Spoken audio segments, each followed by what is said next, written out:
USNI News, 25th of May 2023, British Royal Navy distressed and concerned by illegal Chinese salvage of World War II wrecks.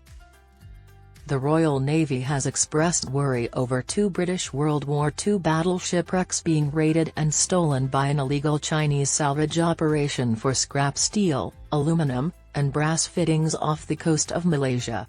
USNI News has learned this.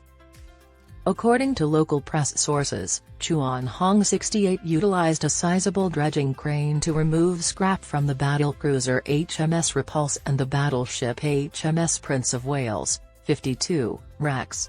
Days after Pearl Harbor, both were sunk on December 10, 1941, by Japanese bombers, costing 840 sailors their lives.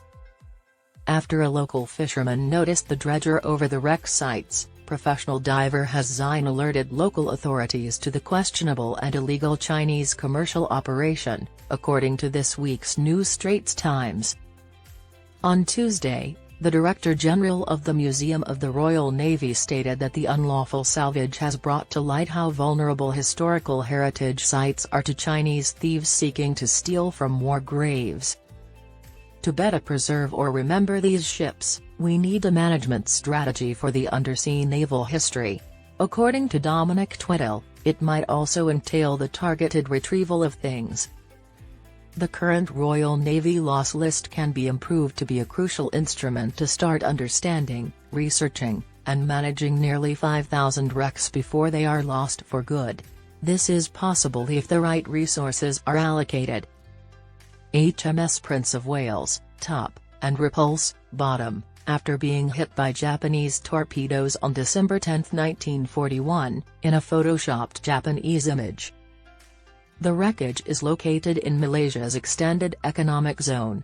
Authorities there confirmed to news agencies that they are investigating the 2 ships' alleged looting and finding possible ship parts in a scrapyard by the shore.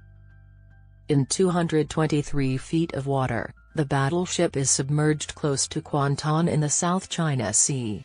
The battlecruiser's wreckage is some distance away. According to news reports from the UK and Australia, the Chinese salvage vessel Chuan Hong 68 was dredging for the high-quality steel used to construct the 2 warships using a deep reach crane. Steel has value because it was produced before nuclear bombs and testing, and it is crucial for creating some scientific and medical equipment. For additional purposes, the steel could be smelted.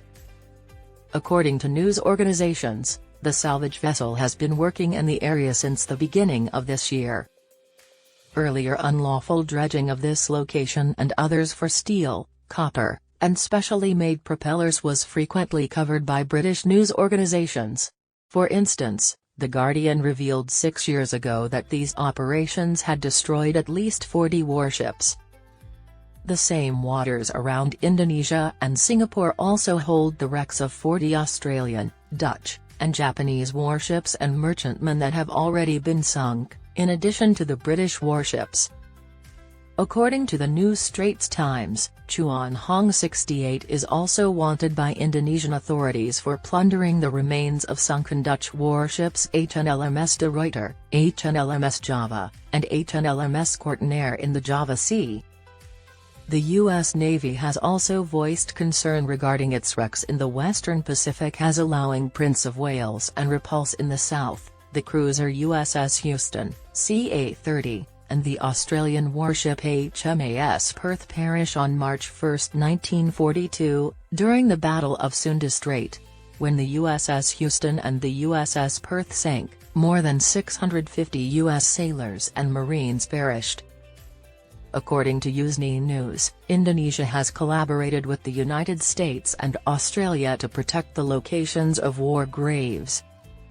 The UK Ministry of Defence sent a task force of survey vessels to the area 5 years ago to look into the status of the wrecks because it was worried about the illegal dredging of wreckage sites, scavenging, and looting. When the activities around the areas started, the government announced it would also use satellites to monitor the water. According to Tweddle, we are saddened by the loss of naval heritage and the effect this has on the comprehension of our Royal Navy history.